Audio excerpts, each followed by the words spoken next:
Hello student, আসসালামু আলাইকুম। আমি তহমিনা তাহারি মিস্তি। ডেটা স্ট্রাকচার অ্যান্ড অ্যালগরিদমের এই সিরিজে গত ক্লাসে আমরা স্ট্যাক সম্পর্কে শিখেছিলাম। আপনারা যদি গত ক্লাসের ভিডিওটি দেখে না থাকেন তাহলে এর আগের ভিডিও লেকচার 6 নামে যে ভিডিওটি আছে সেটা দেখে নিতে পারেন। আজকের ক্লাসে আমরা কিউ সম্পর্কে শিখব। ডেটা স্ট্রাকচারে কিউ কি সেই সম্পর্কে আমরা শিখব। তাহলে চলেন আজকের ক্লাসে কি কি টপিক আমরা পড়বো সেগুলো ক্লাস শুরু করার আগে একটু দেখে নিই। প্রথমেই আমরা দেখব কিউ সম্পর্কে, তারপর কিউ এর বিভিন্ন অপারেশন সম্পর্কে জানবো। এরপর আমরা কিউ এর মধ্যে আইটেম সংযোজনের যে অ্যালগরিদম আছে সেই সম্পর্কে জানবো। তারপর কিউ থেকে আইটেম কিভাবে বিয়োজন করা যায় সেটার অ্যালগরিদম দেখব এবং সবশেষে দেখব স্ট্যাক এবং কিউ এর মধ্যে পার্থক্য। আমরা স্ক্রিনে যে ছবিটি দেখতে পাচ্ছি সেখানে কি দেখতে পাচ্ছি? অনেকগুলো মানুষ এটিএম বুথ থেকে টাকা তোলার জন্য দাঁড়িয়ে আছে, তাই না? আমরা যখন ব্যাংকে যাই, ব্যাংকে টাকা জমা দিতে অথবা টাকা গ্রহণ করতে, তখন আমরা কি করে একটা নির্দিষ্ট লাইনে দাঁড়িয়ে থাকি, তাই না? যে সবার আগে আসে সে সবার আগে সার্ভিস পায়। এখানে আমরা সেটাই দেখতে পাচ্ছি, তাই না? এটিএম বুথের সামনে সবাই সারিবদ্ধভাবে দাঁড়িয়ে আছে এবং যে সবার আগে এসেছে সে সবার আগে সার্ভিসটি পাচ্ছে। আমরা যদি আরো একটু ছবি দেখি তাহলে কি দেখতে পাবো? এই ছবিতে দেখতে পাচ্ছি একটা গ্রোসারি শপের, এটা একটা কাউন্টার, তাই না? যেখানে আমরা ক্যাশ কাউন্টার। এখানে দেখেন সবাই তাদের পছন্দ মতো শপিং গুলো করে নিয়ে কাউন্টারে লাইন ধরে দাঁড়িয়ে আছে বা সারিবদ্ধভাবে দাঁড়িয়ে আছে। যে সবার আগে এসেছে তাকে সবার আগে কি করা হচ্ছে? প্রোডাক্ট গুলো দিয়ে দেওয়া হচ্ছে বা ক্যাশ রিসিভ করা হচ্ছে। আমরা যদি আরো একটি ছবি দেখি তাহলে এখানে কি দেখতে পাচ্ছি? বাস কাউন্টার, তাই না? বাস কাউন্টারের যে আমরা বাস হোক বা প্লেন হোক বা যেখানেই আমরা যাই না কেন, আমরা যখন টিকিট রিজার্ভ করি, রিজার্ভেশনের টিকিটটি নেওয়ার জন্য আমরা সবার আগে যে আসি সেই সবার আগে সার্ভিসটি পায়। এই যে তিনটা ছবি দেখলাম, এই ছবি তিনটার মধ্যে কমন কি ছিল? কমন ছিল যে সবাই সারিবদ্ধভাবে দাঁড়াচ্ছে এবং সারিতে যে সবার প্রথমে আছে সেই সবার প্রথম সার্ভিসটি পাচ্ছে, হোক না সেটা এটিএম বুথের সার্ভিস অথবা গ্রোসারি শপের সার্ভিস অথবা টিকিট রিজার্ভেশনের সার্ভিস। মূলত এই যে তিনটা ছবি আমরা দেখলাম, এই তিনটা ছবিতেই আমরা কিউ এর ব্যবহার করেছি। তাহলে আমরা কিউ বলতে কি বুঝলাম?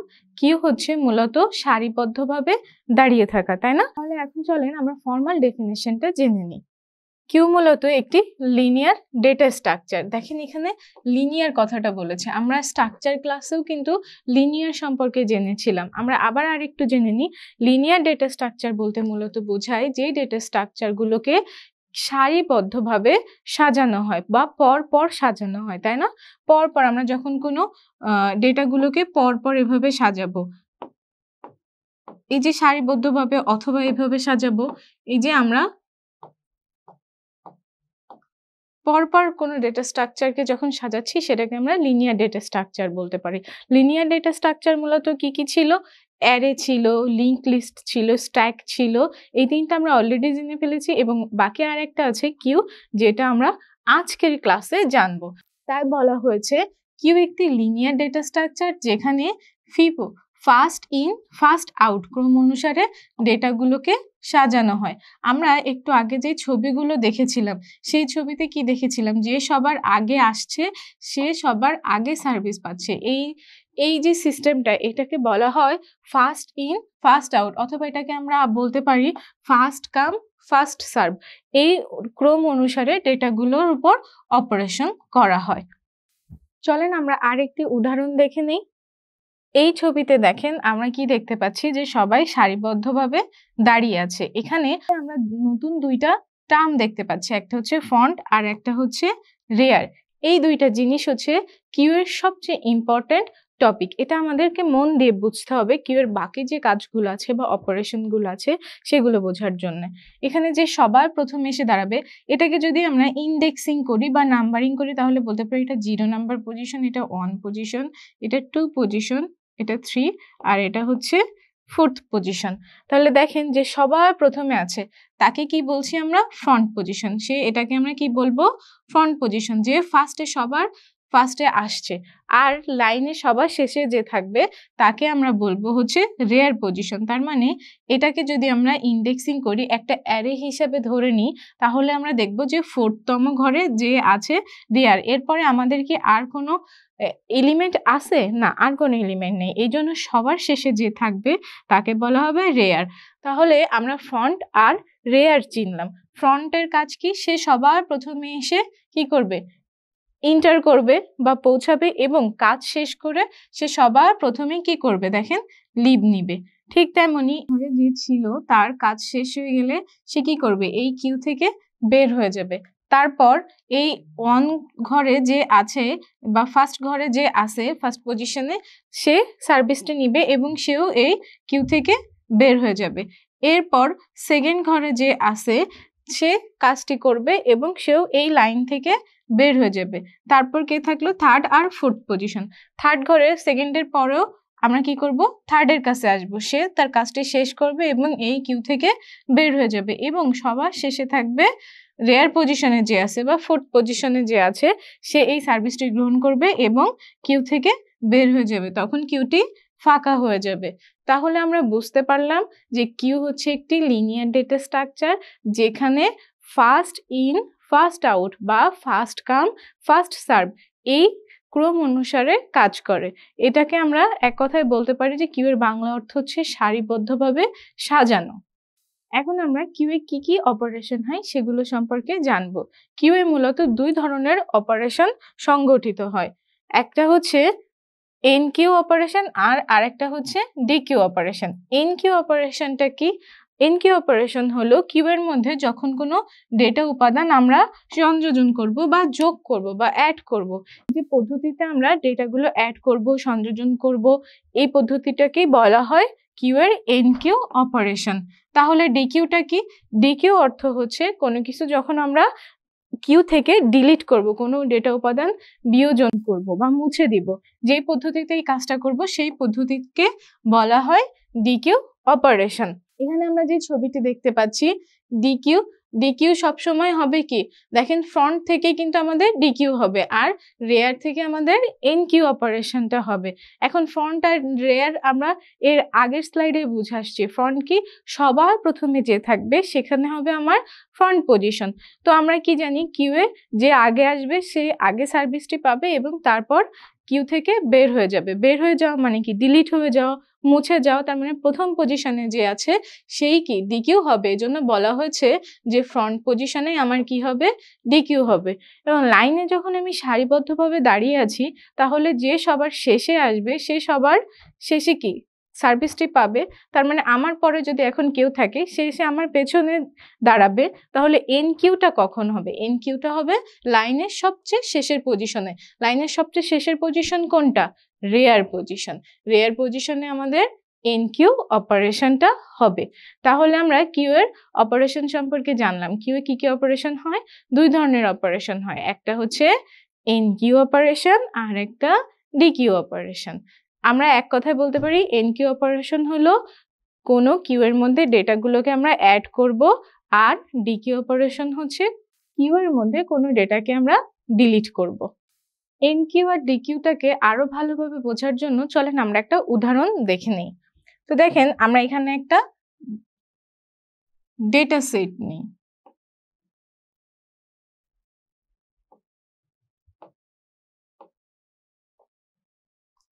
এগুলাকে আমরা ইন্ডেক্সিং করি কিভাবে? 0 1 2 3 4।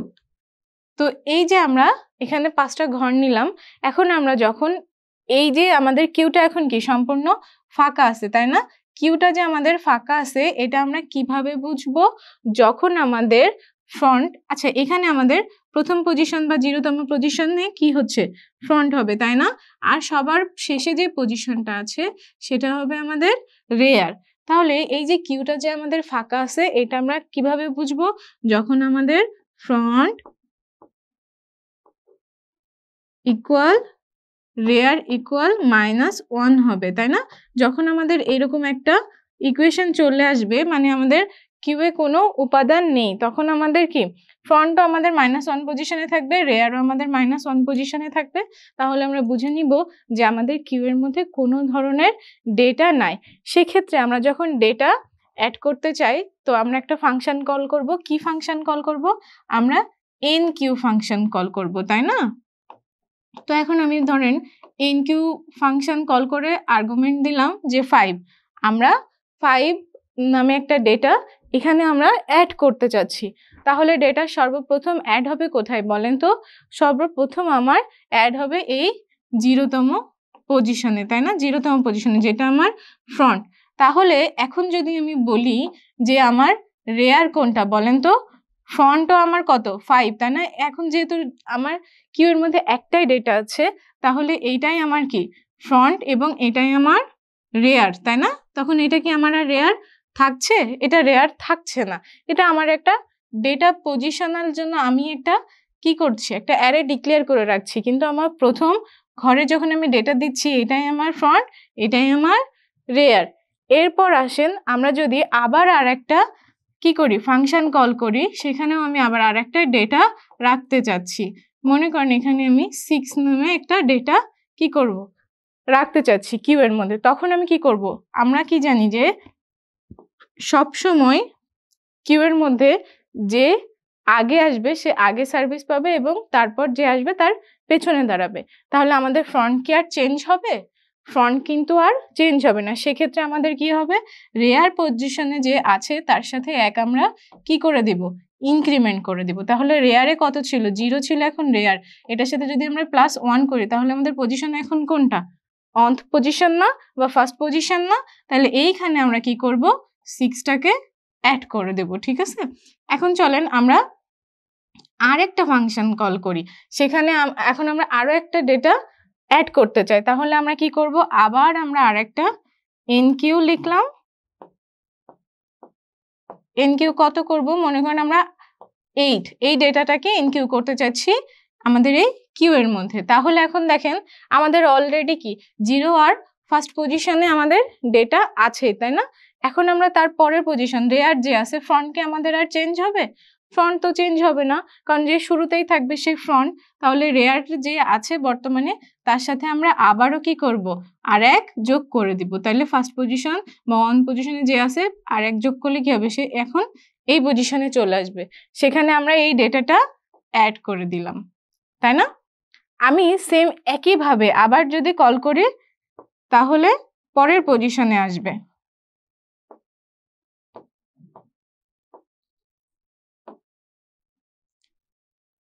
এভাবে আমাদের ডেটাগুলো অ্যাড হবে পরপর। এক্ষেত্রেও আমার কি হবে, রেয়ার +1 হবে। আমাদের ফ্রন্ট কিন্তু সেমই থাকবে। তাহলে আমরা বুঝলাম যখন আমরা কিউ এর মধ্যে ডেটাটা ইনসার্ট করব বা কিউ এর মধ্যে কোনো ডেটা সংযোজন করব বা ডেটা অ্যাড করব বা এনকিউ কাজটা করব, তখন আমাদের সবসময় রেয়ারকে নিয়ে কাজ করতে হবে। ফ্রন্ট আমাদের যে পজিশনে ছিল সেটাই থাকবে এবং রেয়ার +1, তারপর পজিশনে আবার রেয়ার +1, নতুন যে রেয়ারটা আসবে তার সাথে আমরা আবার +1 যোগ করব। এইভাবে যতক্ষণ পর্যন্ত আমাদের এখানে জায়গা থাকবে বা আমাদের যে ডেটা স্টোরেজ থাকবে, যতক্ষণ জায়গা থাকবে ততক্ষণ আমরা ডেটাটা অ্যাড করতে পারবো। তাহলে এর পরবর্তী পজিশনে যদি আমি আবার আর একটা কল করি, এনকিউ ধরেন 10, আমি এই ডেটাটা এখন রাখতে চাচ্ছি। তাহলে আমার বর্তমানে কততম ঘরে আছে, 3rd ঘরে আছে, তাই না? আমার ফ্রন্ট কত, এখন ফ্রন্ট যে ফার্স্ট পজিশনে ছিল 0তে ছিল সেটাই থাকবে। রেয়ার আমার এখন কে 3 নাম্বার ঘর হচ্ছে আমার রেয়ার, তার সাথে আমি 1 যোগ করে দিচ্ছি। এখন দেখেন রেয়ার তাহলে কে 4th ঘর, তাই না? এখন আমি এখানে তাহলে ডেটাটা অ্যাড করে দিলাম। এখন আমাদের যে বিষয়টা দেখতে হচ্ছে যে আমাদের সবগুলো ঘর কি এখন ফিল আপ হয়ে গেছে। এর পরেও যদি আমি কোনো ডেটা অ্যাড করতে চাই, ধরেন আমি আবার আর একটা ফাংশন কল করলাম যে এনকিউ 11 আমি অ্যাড করতে চাচ্ছি, সেক্ষেত্রে দেখব যে আমাদের এখানে জায়গা ফাঁকা নেই। জায়গা ফাঁকা নেই কিভাবে বুঝলাম, আমাদের এই যে আমরা অ্যারেটা ডিক্লেয়ার করেছি এন, ম্যাক্সিমাম কত বলেন তো, ম্যাক্সিমাম আছে 5।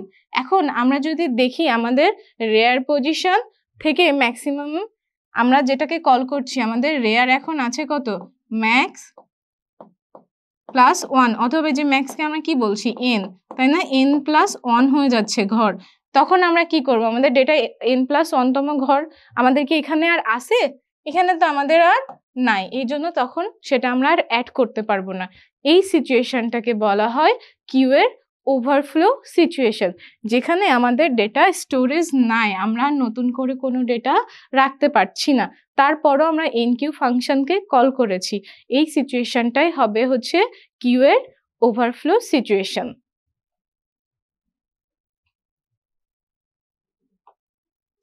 এখন চলেন আমরা ডিকিউটা কিভাবে কাজ করছে এরকম একটু উদাহরণ দিয়ে দেখে নেই। তাহলে ডিকিউ এর উদাহরণ দেখার জন্য আমরা আবার আরেকটি ডেটা সেট নিয়ে নিই, একটা অ্যারে ডিক্লেয়ার করে নিলাম, এটাকে আমরা ইন্ডেক্সিং করে নিই 0 1 2 3 4, তাই না? তাহলে এখানে আমাদের n সমান কত হচ্ছে, 5 তম ঘর হচ্ছে, তাই না? আর এখানে শুরুতে যে আছে সে কি, ফ্রন্ট, অথবা একে আমরা সংক্ষেপে এফ বলবো, আর সব শেষে যে থাকবে তাকে বলবো আমরা কি, রেয়ার, তাই না?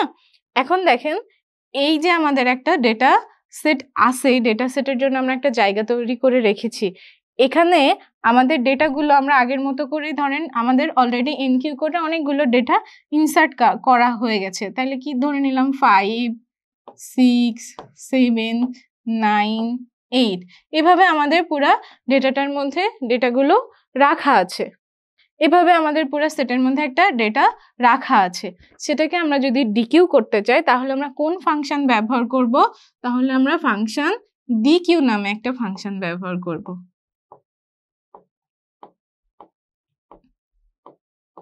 যখন আমরা এই ফাংশনটা কল করব তখন আমাদের এখান থেকে ডেটা ডিলিট হয়ে যাবে।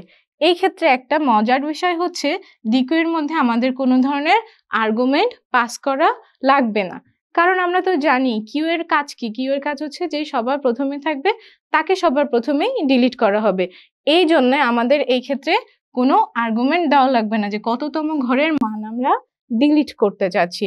তো আমি যখন এই ডিকিউ ফাংশনটা কল করব, আমার এই যে ডেটা সেট আছে এটার মধ্যে বলেন তো কোনটা সবার প্রথমে ডিলিট হয়ে যাবে, সবার প্রথমে ডিলিট হয়ে যাবে ফ্রন্টে যে থাকবে, তাহলে ফ্রন্টে কে ছিল, 5 ছিল, তাই না? এটা সে কাজ শেষ করে বের হয়ে যাবে, তাহলে এখানে আমার ফ্রন্ট কে 0 ঘরে, আর এই যে 8 কি, এটা আমার রেয়ার, তাই না? তাহলে দেখেন এখন আমাদের প্রথম ডেটাটা ডিলিট হয়ে গেল। আমি যদি আবার কোনো ডেটা ডিকিউ করতে চাই তাহলে আমি আবার কি করব, সেম ভাবে আবার ডিকিউ ফাংশন কল করব। এখন আমার রেয়ার কে বলেন তো, রেয়ার আমার যে ছিল সেই আছে, লাস্টে কে ছিল, 8 ছিল, আমাদের ফ্রন্ট চেঞ্জ হয়ে যাবে কারণ ফ্রন্টের একজন তো বাদ চলে গেছে, তো এটা চেঞ্জ হয়ে গেলে এখন আমার এই ফার্স্ট ঘরে যে আছে সে ফ্রন্ট হয়ে যাবে, তার মানে আমার ফ্রন্ট আগে এ ছিল, 0 ঘরের সাথে আমি একটা পজিশন অ্যাড করে দিব, দেওয়ার পরে এখন আমার নতুন ফ্রন্ট হচ্ছে এই 1 নাম্বার ঘরে যে আছে সেই ভ্যালুটা আমার নতুন ফ্রন্ট।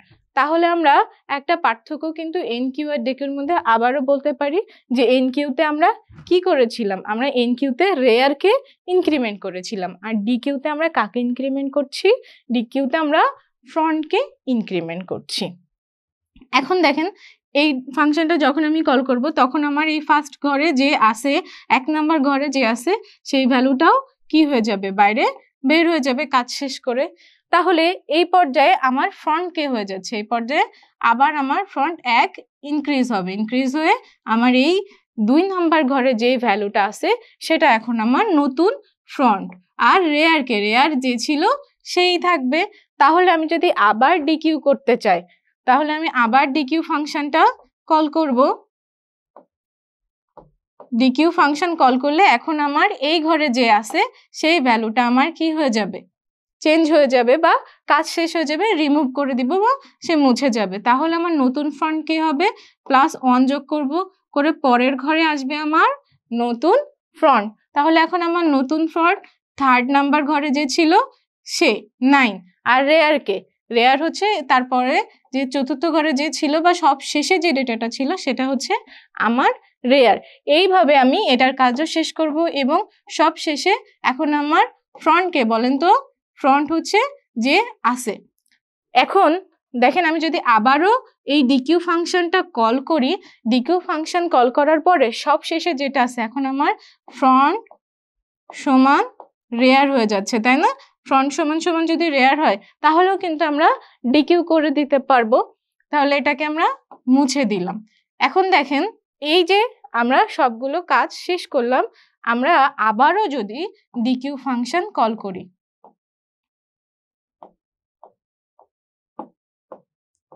দেখেন এই সবগুলো ঘরে কিন্তু এখন ফাঁকা, কোনো ঘরে আমাদের এখন ডেটাগুলো রাখা নাই। তার মানে কোনো যদি ফাঁকা কোনো ডেটা সেটের মধ্যে আমরা ডিকিউ ফাংশনটা কল করি তাহলে আমাদের যে সিচুয়েশনটা হবে সেটা হচ্ছে কিউ এর আন্ডারফ্লো হবে। তার মানে কি আমাদের ওই ঘরের মধ্যে এখন কোনো ধরনের ডেটা নেই, তাই না? কোনো ধরনের ডেটা যদি না থাকে তাহলে কি সেটা আমরা কি করতে পারবো? সেখানে কোনো আমরা উপাদানগুলোকে ডিলিট করতে পারবো? ডেটা তো নাই। এই জন্য এই পজিশনকে বা এই সমস্যাটাকে আমরা বলি কিউ এর মধ্যে আন্ডারফ্লো সিচুয়েশন। তাহলে আন্ডারফ্লো হওয়ার জন্য আমাদের যে ইকুয়েশনটা সেটা কেমন হবে? Front equal to rare equal -1। এই যে -1 ঘরে যখন আসবে তখন আমরা আর নতুন কোনো ডেটাকে ডিলিট করতে পারছি না। এই যে ইকুয়েশনটা, এটাকে বলা হয় আন্ডারফ্লো সিচুয়েশন। তাহলে এখন আপনারা কিউ এর মধ্যে যে অপারেশনগুলো কাজ করে, enqueue, dequeue, overflow, underflow, এই যে অপারেশনগুলো আছে এগুলো আপনারা খুব সহজেই অনুশীলন করতে পারবেন। কিউ এর N Q R D Q কিভাবে কাজ করছে সেটার অ্যালগোরিদমটা আমরা এখন শিখব। তো প্রথমে আমরা কি করব, স্টেপ 1 এ অবশ্যই আমাদের অ্যালগোরিদমটা স্টার্ট করতে হবে, সেটা একটা নোটিফিকেশন দিতে হবে, তাই না? বা লিখতে হবে যে স্টেপ 1 এ আমরা অ্যালগোরিদমটি শুরু করলাম। তারপর সর্বপ্রথম কাজ হচ্ছে আমরা দেখে নিব যে কিউটা এখন কি আছে কিনা, ফুল আছে কিনা। যেহেতু আমরা কি করছি, সংযোজন করছি, তাই না? সংযোজনের ক্ষেত্রে ইম্পর্টেন্ট কি, কিউটা ফাঁকা থাকতে হবে অবশ্যই ডেটাটা সংযোজন করতে গেলে। যদি কিউ এর মধ্যে কোনো জায়গা না থাকে তখন আমরা কি দেখাবো? অবশ্যই আমরা একটু আগেই দেখে আসলাম, তাই না? কিউ এর মধ্যে কোনো জায়গা না থাকলে সেটা ওভারফ্লো হবে আর কোডটা শেষ হয়ে যাবে। কিন্তু যদি কিউ এর মধ্যে জায়গা থাকে, এখানে ইফ হবে, হ্যাঁ আইটা বাদ পড়ে গেছে। যদি কিউটা ফুল না হয়, যদি কিউটা থাকে তাহলে আমরা কি করব, আমাদের যে রেয়ার পজিশন আছে সেই রেয়ারের সাথে একটা পজিশন 1 ইনক্রিমেন্ট করে দিব, দিয়ে আমরা সেখানে কি করব, ডেটাটা এই যে রেয়ারের সাথে আমরা 1 ইনক্রিমেন্ট করে দিলাম, দিয়ে ডেটা অ্যাড করে দিলাম। এই তো আমাদের অ্যাড করা কাজ শেষ। তাহলে কি হবে যে এনকিউ অপারেশন পারফর্ম সাকসেসফুলি হচ্ছে এবং আমাদের অ্যালগোরিদমটা আমরা শেষ করে দিব। এখন দেখেন ডিকিউ এর অ্যালগোরিদম যদি দেখি তাহলে কিভাবে হবে। প্রথমেই আমরা শুরুতেই স্টার্ট করব, এরপর আমরা দেখব যে কিউ এর মধ্যে কোনো কি আছে কিনা, ডেটা আছে কিনা, অথবা কিউটা এমটি কিনা। যদি কিউটা এমটি থাকে তাহলে তো আমরা সেখানে কোনো ধরনের ডেটায় ইনসার্ট করতে পারছি না, এরকম সিচুয়েশনকে আমরা বলবো আন্ডারফ্লো। এবং সে সময় আমরা যেহেতু আমরা ডেটা বিয়োজন করতে চাচ্ছি কিন্তু আন্ডারফ্লো আছে, তার মানে কি এই প্রোগ্রামটা এরর এবং এক্সিট হয়ে যাবে, প্রোগ্রাম শেষ হয়ে যাবে। কিন্তু যদি আমাদের কিউটা এমটি না হয় তাহলে আমরা সেখানে ডেটা সংযোজনের কাজ করতে পারবো। আমরা এখন খুঁজে বের করব যে আমাদের ফ্রন্ট পজিশনে বা রেয়ার পজিশনে কে কে আছে। তো ইনক্রিমেন্ট আমরা ফ্রন্ট করব, কারণ কি আমরা ডেটাটা বিয়োজন করতে চাচ্ছি। ডেটা যখন আমরা ডিলিট করি তখন কিউ অবশ্যই কি সামনে যে ছিল সে চলে যাচ্ছে, তার মানে সামনে থেকে ডিলিট হবে। এই জন্য বলা হয়েছে ফ্রন্টটাকে আমরা পয়েন্টার করব এবং সেটাকে আমরা কি করব, ডিলিট করে দিব। তারপর একটা ভ্যালু রিটার্ন করবে কিভাবে, সাকসেসফুলি, এবং ডিকিউ অপারেশনটা সাকসেসফুলি কাজ করবে আর আমরা অ্যালগোরিদমটা শেষ করে দিব বা প্রোগ্রাম শেষ করব। এখন আমরা আজকের ক্লাসের শেষ টপিক স্ট্যাক এবং কিউ এর মধ্যে পার্থক্য কি কি আছে সেগুলো সম্পর্কে জানব। স্ট্যাককে আমরা গত দিনের যে ভিডিও ক্লাসটি ছিল সেখানেই আমরা স্ট্যাক নিয়ে আলোচনা করেছিলাম। স্ট্যাকও একটি লিনিয়ার ডেটা স্ট্রাকচার, যেখানে কি সবার শেষে যে ডেটাটা অ্যাড করা হয় সবার প্রথমে তাকে কি করা হয়, ডিলিট করা হয়, তাই না? তো এটাই বলা হয়েছে স্ট্যাক এমন এক ধরনের ডেটা সংগঠন যা শেষ প্রান্তে ডেটা উপাদান বা বিয়োজন করা হয়। আর আজকের ক্লাস থেকে আমরা জানলাম কিউ হচ্ছে এমন এক ধরনের ডেটা সংগঠন যার প্রথম প্রান্ত থেকে আমরা ডেটা কি করি, ডিলিট করি বা বিয়োজন করি, এবং শেষ প্রান্ত থেকে আমরা কি করি, ডেটাটা সংযোজন করি। পরবর্তীতে কি বলা হয়েছে, এটি একটি লিনিয়ার ডেটা স্ট্রাকচার যা লাস্ট ইন ফার্স্ট আউট ক্রম অনুসারে কাজ করে। আমরা সবাই জানি স্ট্যাকে কি হয়, যে লাস্টে আসবে সে ফার্স্টে আউট হবে, তাই বলা হয়েছে যে এটা লাস্ট ইন ফার্স্ট আউট ক্রম অনুসারে কাজ করে। আর কিউটা কি, এটাও একটা লিনিয়ার ডেটা স্ট্রাকচার যা ফার্স্ট ইন ফার্স্ট আউট নিয়ম মেনে কাজ করে। এখন আমরা পরবর্তীতে বলতে পারি যে এখানে ওভারফ্লো আর আন্ডারফ্লো সম্পন্ন হয়। স্ট্যাকেও যেমন ওভারফ্লো আন্ডারফ্লো হয়, তেমন কিউএ আমাদের ওভারফ্লো এবং আন্ডারফ্লো সংগঠন হয়। আর এই যে অপারেশন আছে, স্ট্যাকে যে অপারেশন হয় বা ডেটা উপাদান সংযোজনের যে অপারেশন, তাকে আমরা বলি পুশ অপারেশন। আর যে অপারেশনের মাধ্যমে ডেটাটা বিয়োজন করা হয় বা ডেটা বিয়োজনের যে অপারেশন আছে তাকে বলা হয় পপ অপারেশন। ঠিক সেইভাবেই কিউ এর মধ্যে যখন আমরা ডেটা উপাদান সংযোজন করি তখন তাকে বলি আমরা এন কিউ অপারেশন, আর যখন সেটা বিয়োজন করি তখন তাকে বলি আমরা ডিকিউ অপারেশন। তো আশা করি এই পার্থক্যটি এখন আপনারা পরীক্ষায় খুব ভালোভাবেই লিখতে পারবেন। আজকের এই যে ক্লাস, সেখান থেকে বেশ অনেক প্রশ্ন আপনাদের বোর্ড পরীক্ষায় এসে থাকে, যেমন কিউ বলতে কি বোঝায়, এন কিউ ডিকিউ বলতে কি বুঝো, স্ট্যাক এবং কিউ এর মধ্যে পার্থক্য লিখো। এটা অনেকবার আপনাদের যে সংক্ষিপ্ত প্রশ্ন আছে যে স্ট্যাক এবং কিউ বলতে, স্ট্যাক এবং কিউ এর মধ্যে কি পার্থক্য আছে সেটা লেখো। এছাড়া আপনাদের এন কিউ ডিকিউ এর যে অ্যালগোরিদম, এটা আপনাদের পরীক্ষায় অসংখ্যবার এসেছে। তো আজকের এই ক্লাসটা যদি আপনারা মন দিয়ে দেখে থাকেন, আশা করি পরীক্ষায় আপনারা সবগুলোর প্রশ্নের উত্তরই খুব সুন্দরভাবে লিখতে পারবেন। তো আজকের ক্লাস এই পর্যন্তই। দেখা হবে পরবর্তীতে আবার ডেটা স্ট্রাকচারের নতুন কোনো টপিক নিয়ে। আজকের ক্লাস সম্পর্কে যদি আপনাদের কোনো মতামত থাকে তাহলে অবশ্যই আমাকে কমেন্ট বক্সে জানাতে পারেন। Thank you. আসসালামু আলাইকুম।